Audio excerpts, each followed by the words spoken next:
In July of 1518, a woman walked into a street in Strasbourg and began to dance. There was no music, no celebration, no reason, she just danced. For days she could not stop. Her feet bled, her body failed. Still she kept moving. And then something impossible happened. Her neighbors began to dance too. Not for joy, they were terrified. They wept and begged, and their legs would not stop. The dancing spread like a fever through the city. First a few dozen, then 100. Within a month, 400 people were dancing. This was Strasbourg in the summer of 1518, and the timing was no accident. The city was already on the edge of collapse. Famine had emptied the grain stores. Disease crept through every household. People were starving, sick, and terrified. Into that fear stepped one woman, and the city had no idea what to do. So the leaders called in the doctors, and the doctors made a catastrophic mistake.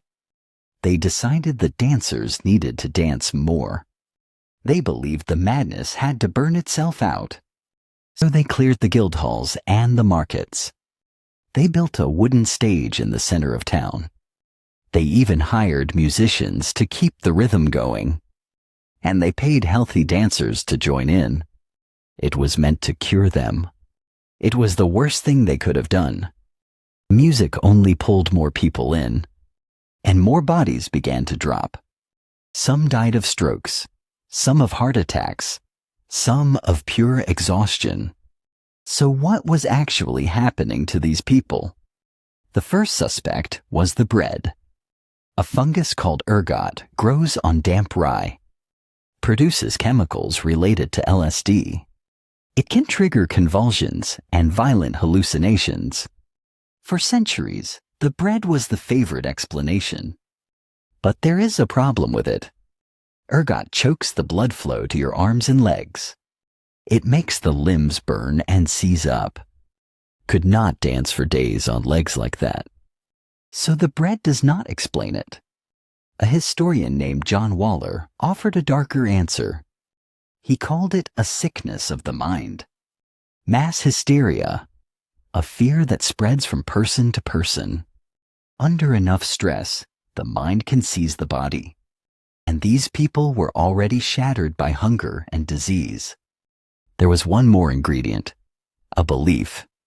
They feared a saint who could curse the body.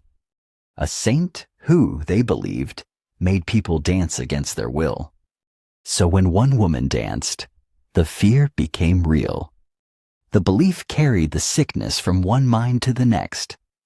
After 2 long months, the dancing finally stopped. The survivors were carried to a shrine to pray, and the streets of Strasbourg went quiet again. We still cannot fully explain what happened that summer, but it leaves us with something deeply unsettling. Your mind and your body are not as separate as you think. Under enough fear, a thought alone can move your legs.